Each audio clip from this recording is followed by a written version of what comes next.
यह कहानी एक लड़के से शुरू होती है जो एक अंडरग्राउंड लिफ्ट के अंदर फंसा हुआ है। उसकी याददाश्त पूरी तरह खत्म हो चुकी है। अचानक उसे अपने पास रखे एक बॉक्स से अजीब सी आवाज सुनाई देती। जब वह ध्यान से देखता है तो उसे उस बॉक्स के अंदर एक पिग दिखाई देता है। घबराया और उलझन में पड़ा वह लड़का समझ नहीं पाता कि क्या हो रहा है। कुछ ही पलों बाद लिफ्ट सरफेस पर पहुंचती है। जैसे ही वह रुकती है, कुछ लड़के उसे घेर लेते हैं और उसका स्वागत करते हैं। उनमें से एक, जिसका नाम गैली है, हाथ बढ़ाकर उसे लिफ्ट से बाहर निकालता है, लेकिन वह लड़का डरा हुआ और असमंजस में अचानक पूरी ताकत से भागने लगता है। थोड़ी दूर भागने के बाद उसे एहसास होता है कि पूरा इलाका विशाल दीवारों से घिरा हुआ है। बाहर निकलने का कोई रास्ता नहीं था। लड़के उसे पकड़ लेते हैं और एक केज में बंद कर देते हैं। समूह का लीडर एल्बी आता है और उससे कुछ सवाल पूछता है। लड़का जवाब देता है, मुझे कुछ भी याद नहीं है। एल्बी शांत स्वर में समझाता है, मेमोरी लॉस यहाँ सामान्य बात है। यहाँ मौजूद किसी को भी अपना अतीत याद नहीं है।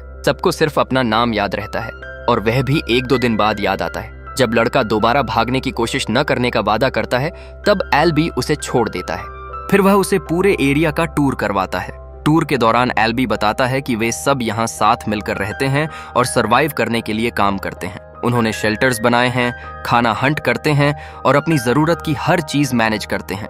जो भी एक्स्ट्रा सप्लाईज उन्हें चाहिए होती हैं, वह उसी लिफ्ट के जरिए आती हैं, जिसे वे बॉक्स कहते हैं। हर महीने नए सप्लाईज और एक नया लड़का बॉक्स के जरिए भेजा जाता है, लेकिन किसी को नहीं पता कि उन्हें कौन भेज रहा है और क्यों यहाँ फंसाया गया है। इसी दौरान वह लड़का दीवार में बनी एक विशाल पत्थर की डोर देखता है। एल्बी तुरंत उसे ग्लेड के 3 मुख्य रूल्स बताता है। किसी को नुकसान नहीं पहुंचाना, दीवारों के बाहर नहीं जाना और किसी भी हालत में उस डोर के अंदर प्रवेश नहीं करना। बाद में जब एल्बी वहां से चला जाता है तो चक नाम का एक लड़का उसका साथ देने आता है, लेकिन नया लड़का उस रहस्यमयी डोर को देखता ही रहता है। वह जानना चाहता है कि उसके पीछे क्या छिपा है। कुछ देर बाद वह 2 लड़कों बेन और मिन्हो को उस डोर से बाहर आते हुए देखता है। वह हैरान रह जाता है क्योंकि एल्बी ने साफ मना किया था कि कोई अंदर नहीं जा सकता।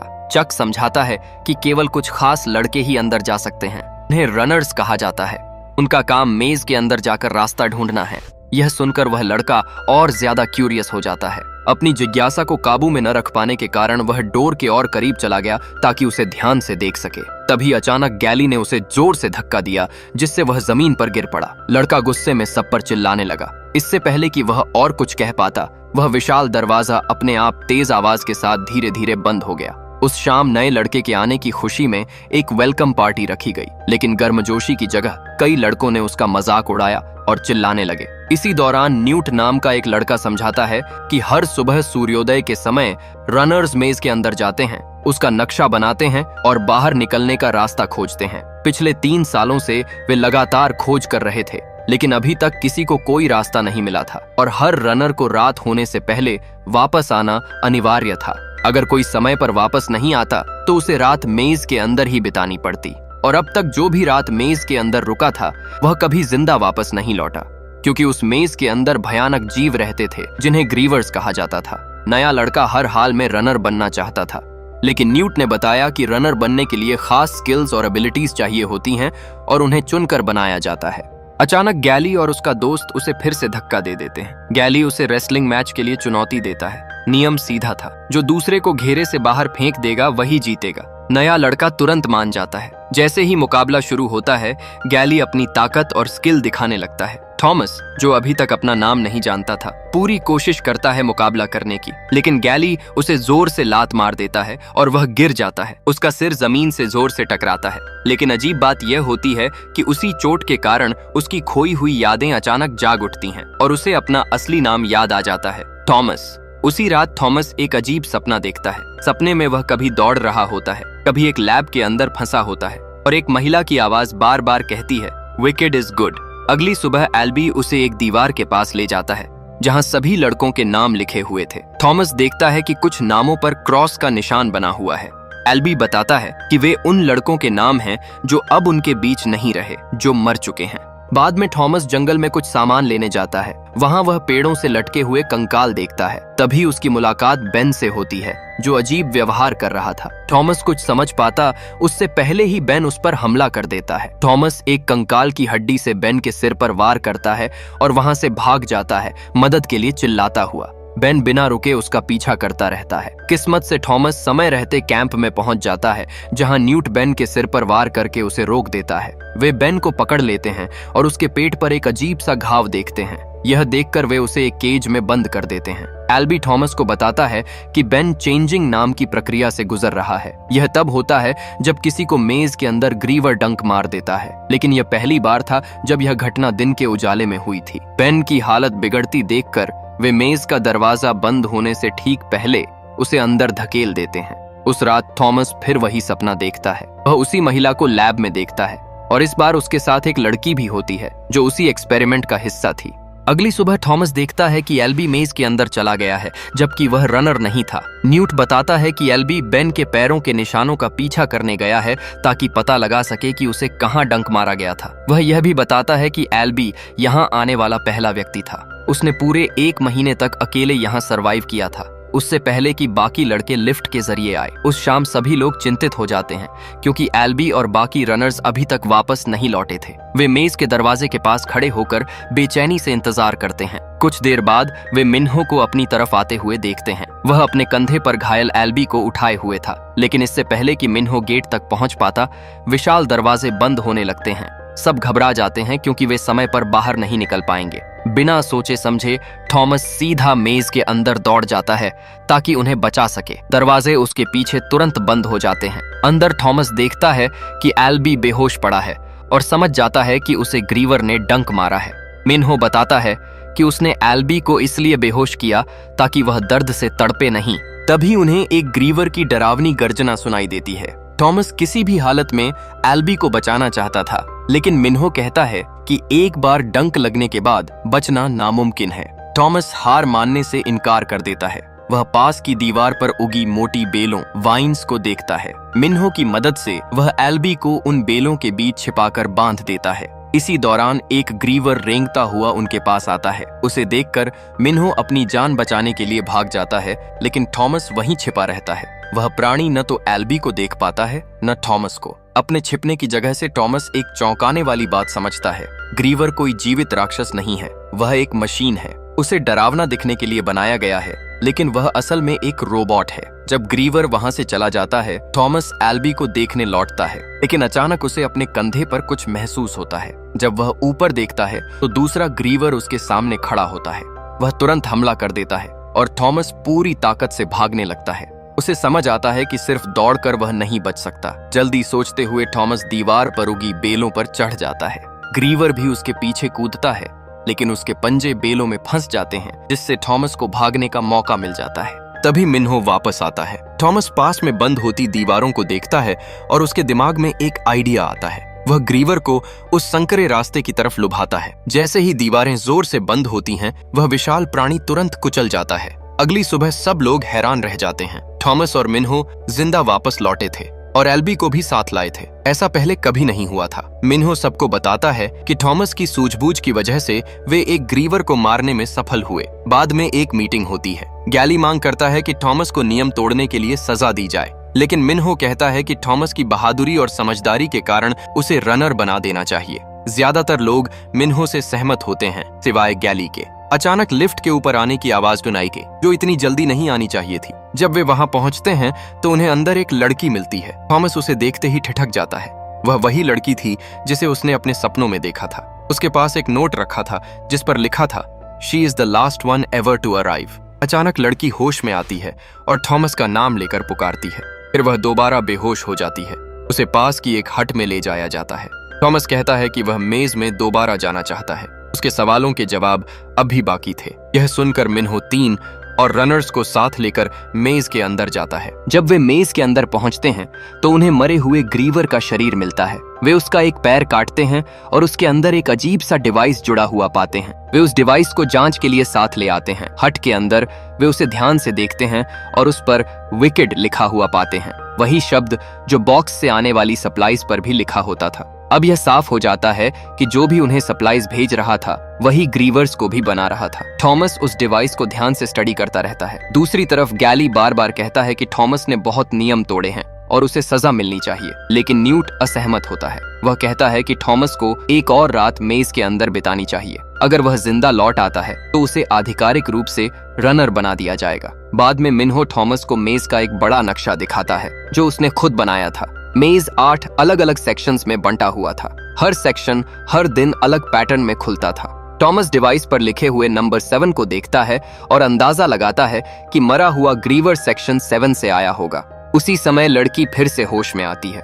वह वॉच टावर पर चढ़ जाती है और घबराहट में नीचे खड़े लोगों पर चीजें फेंकने लगती है। थॉमस उसे रोकने के लिए ऊपर चढ़ता है और उससे बात करता है। लड़की कहती है कि उसे अपना नाम याद है, थेरेसा, लेकिन उसे बाकी कुछ याद नहीं। वह यह भी कहती है कि उसने नींद में थॉमस का नाम लिया था, जबकि वह उसे जानती तक नहीं। थॉमस को एहसास होता है कि थेरेसा जो बातें कह रही है वे उसके सपनों से मिलती जुलती हैं। फिर थेरेसा अपनी जेब से 2 नीली बॉटल्स निकालती है जिन पर विकेड लिखा होता है। थॉमस को अपने सपने की बात याद आती है, विकेड इज गुड। वह फैसला करता है कि वह एल्बी को वह सीरम इंजेक्ट करेगा, शायद इससे वह बच जाए। जैसे ही वह इंजेक्शन देने की कोशिश करता है, एल्बी दर्द से चिल्लाने लगता है, लेकिन थेरेसा मौका देखकर उसे इंजेक्शन दे देती है। उस रात गैली फिर से नियम तोड़ने के कारण थॉमस को केज में बंद कर देता है। बाद में चक चुपके से आता है और उसे खाना देता है। बातचीत के दौरान चक कहता है कि वह एक दिन अपने पेरेंट्स से मिलना चाहता है। उसे यह तक याद नहीं कि वे कैसे दिखते हैं, लेकिन उसने उनके लिए एक छोटी सी डॉल बनाई है ताकि एक दिन उन्हें दे सके। यह सुनकर थॉमस वादा करता है कि वह सबको यहाँ से बाहर निकालने का रास्ता जरूर ढूंढेगा। अगली सुबह सूरज निकलते ही थॉमस और मिन्हो दोबारा मेज में जाते हैं। मिन्हो की मदद से वे उस सेक्शन तक पहुंचते हैं जो एक हफ्ते बाद खुलना था। वहां उन्हें बेन के फटे हुए कपड़े मिलते हैं। उन्हें समझ आता है कि ग्रीवर उसे घसीटकर यहाँ लाया होगा। उसी समय डिवाइस से अजीब सी आवाज आने लगती है। थॉमस को लगता है कि शायद यह उन्हें कहीं गाइड कर रहा है। वे उस बीप की आवाज का पीछा करते हुए मेज के अंदर और गहराई तक जाते हैं। हर सही मोड़ पर आवाज तेज होती जाती है। आखिरकार वे एक ऐसी जगह पहुंचते हैं जिसे मिन्हो ने पहले कभी नहीं देखा था। उनके सामने एक विशाल पुल था जिसके आखिर में एक ठोस दीवार थी। जैसे ही वे दीवार के पास पहुंचते हैं, डिवाइस एक्टिवेट हो जाता है और एक छिपा हुआ रास्ता खुल जाता है। अब उनके सामने एक अंधेरी केव थी। जैसे ही वे अंदर कदम रखते हैं, तेज रोशनी चमकती है और उनके शरीर को स्कैन करने लगती है। अगले ही पल केव तेजी से बंद होने लगती है। यह देखकर दोनों पूरी रफ्तार से बाहर की तरफ भागते हैं। जैसे ही वे सेक्शन से बाहर निकलते हैं, उनके पीछे दीवार गिर जाती है। वे बाल बाल बचते हैं। वे लगातार दौड़ते रहते हैं जबकि उनके आसपास का मेज बदलता और खिसकता रहता है। इसी तरह वे जिंदा कॉलोनी वापस पहुंच जाते हैं। वहां पहुंचते ही वे सबको बताते हैं कि उन्हें आखिरकार बाहर निकलने का एक संभावित रास्ता मिल गया है। लेकिन गैली इस बात पर भरोसा नहीं करता। वह कहता है कि यह एक ट्रैप भी हो सकता है। थॉमस और गैली के बीच बहस शुरू हो जाती है। तभी थेरेसा आकर बताती है कि एल्बी को होश आ गया है। यह सुनते ही सब तुरंत एल्बी से मिलने जाते हैं। एल्बी बहुत कमजोर दिख रहा था, लेकिन उसने एक चौंकाने वाली बात कही, अब कोई रास्ता नहीं बचा है और थॉमस हमेशा से उनका चुना हुआ व्यक्ति था। फिर वह थॉमस से पूछता है कि वह यहाँ आया ही क्यों था। थॉमस जवाब दे पाता उससे पहले ही वे एक अजीब चीज नोटिस करते हैं। उस रात मेज के दरवाजे बंद ही नहीं हो रहे थे, बल्कि कई नए रास्ते खुल गए थे। थॉमस तुरंत समझ जाता है कि उन्हें कोई योजना बनानी होगी, लेकिन समय बहुत कम था। ग्रीवर्स पूरी रफ्तार से उनकी तरफ बढ़ रहे थे। यह देखकर सभी अपनी जान बचाने के लिए भागने लगते हैं। चीख पुकार चारों तरफ गूंजने लगती है क्योंकि कई लड़कों पर ग्रीवर्स हमला कर देते हैं और उन्हें घसीट कर ले जाते हैं। गैली और कुछ लड़के बॉक्स के अंदर छिप जाते हैं। थॉमस, थेरेसा और कुछ अन्य लड़के खेतों के बीच छिप जाते हैं। तभी एक ग्रीवर अपनी लंबी पूंछ से एक लड़के को पकड़ लेता है। वह लड़का अपने दोस्तों की तरफ भागने की कोशिश करता है, लेकिन एक एक करके कई और लड़के उन राक्षसों का शिकार हो जाते हैं। जब एक और ग्रीवर करीब आता है, थेरेसा एक जलता हुआ लैंप उस पर फेंक देती है जिससे वह आग पकड़ लेता है। सब लोग पूरी ताकत से भागते रहते हैं। अचानक एल्बी ठोकर खाकर गिर जाता है। उसी समय एक ग्रीवर तेजी से उसकी तरफ बढ़ता है।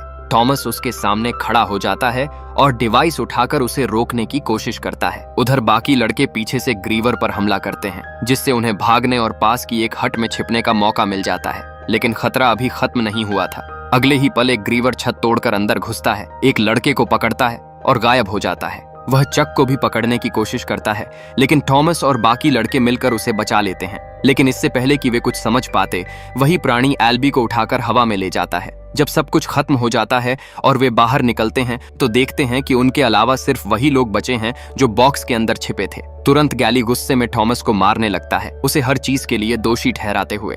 लेकिन थॉमस के पास अभी भी अपने सवालों के जवाब नहीं थे।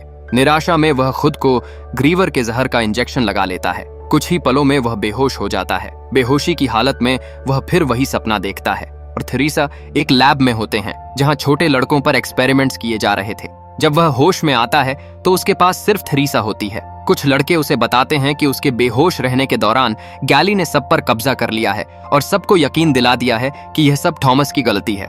ये सुनकर थॉमस अपनी गलती मान लेता है। फिर वह सबको सच बताता है। वे किसी मेज में फंसे नहीं हैं। ये सब एक टेस्ट है, एक गेट है जिसे पार करना होगा बाहर निकलने के लिए। और ये सब विकेड नाम की एक कंपनी कर रही है अपने एक्सपेरिमेंट्स के लिए। थॉमस और थेरेसा पहले खुद विकेड के लिए काम करते थे। बाद में थॉमस और थेरेसा को गैली के पास ले जाया जाता है, जो दीवार पर लिखे नामों को काट रहा होता है। अब गैली उन्हें दोबारा मेज में भेजना चाहता है, लेकिन कुछ लड़के मानने लगते हैं कि शायद थॉमस सच में बाहर का रास्ता जानता है। मौका देखकर थॉमस गार्ड से खुद को छुड़ा लेता है। उसी समय मिन्हो अपनी ब्लेड गैली की तरफ तान देता है। थॉमस घोषणा करता है कि वह और उसके साथी हमेशा के लिए यहाँ से जा रहे हैं। जो भी उनके साथ आना चाहता है आ सकता है। गैली हंसता है, सोचते हुए कि कोई उसके साथ नहीं जाएगा। लेकिन उसकी हैरानी के लिए कई लड़के थॉमस के साथ जाने के लिए तैयार हो जाते हैं। वे मेज से निकलते हैं और दूसरे सेक्शन के गेट तक पहुंचते हैं, जहां उनका सामना एक और ग्रीवर से होता है। वे बहादुरी से लड़ते हैं और उसे चकमा देने में सफल हो जाते हैं। लेकिन लड़ाई के दौरान कुछ लड़के एक गहरे गड्ढे ट्रेंच में गिर जाते हैं। थेरेसा गलती से डिवाइस उस गड्ढे की तरफ गिरा देती है। चक उसे लेने जाता है और देखता है कि एक और ग्रीवर ऊपर चढ़ रहा है। वह सबको चेतावनी देता है। सभी मिलकर उस मॉन्स्टर को वापस गड्ढे में धकेल देते हैं। तभी दो और ग्रीवर्स आ जाते हैं और कई लड़कों को मार देते हैं। इस बीच थेरेसा और चक डिवाइस का इस्तेमाल करके दरवाजा खोलते हैं। अंदर एक और गेट होता है जिसके लिए 8 अंकों का कोड चाहिए था। थॉमस तुरंत समझ जाता है कि यह कोड मेज के सेक्शंस के सीक्वेंस से जुड़ा हुआ है। मिन्हो सीक्वेंस बोलना शुरू करता है, लेकिन वह पूरा कर पाता उससे पहले एक ग्रीवर उस पर हमला कर देता है। एक और लड़का मॉन्स्टर पर कूद पड़ता है और मिन्हो की जान बचाता है। जैसे ही मिन्हो पूरा सीक्वेंस बोलता है, दरवाजा खुल जाता है और उसी पल मेज की सारी दीवारें बंद होने लगती हैं। वे दरवाजे के पार जाते हैं और एक फ्यूचरिस्टिक टनल में पहुंचते हैं जो तेज रोशनी से भरी होती है। जब वे टनल के अंत तक पहुंचते हैं तो खुद को एक लैब के अंदर पाते हैं। वहां कई साइंटिस्ट और गार्ड्स की लाशें पड़ी होती हैं। मुख्य रूम में हर जगह कैमरास लगे होते हैं। उन्हें समझ आता है कि साइंटिस्ट 24 घंटे उनकी हर गतिविधि देख रहे थे। थॉमस पास का एक बटन दबाता है, एक वीडियो चलने लगता है।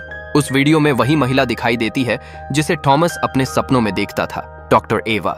वह विकेड की डायरेक्टर थी। डॉक्टर एवा बताती है कि कई साल पहले सूरज की गर्मी ने धरती को सूखा दिया था, जिससे इंसानों का जीना मुश्किल हो गया। फिर फ्लेयर नाम का एक डेडली वायरस फैल गया, लेकिन समय के साथ नई जनरेशन में उसके खिलाफ कुछ रेजिस्टेंस विकसित हो गया। इसी फिनोमेनन को स्टडी करने के लिए मेज एक्सपेरिमेंट बनाया गया।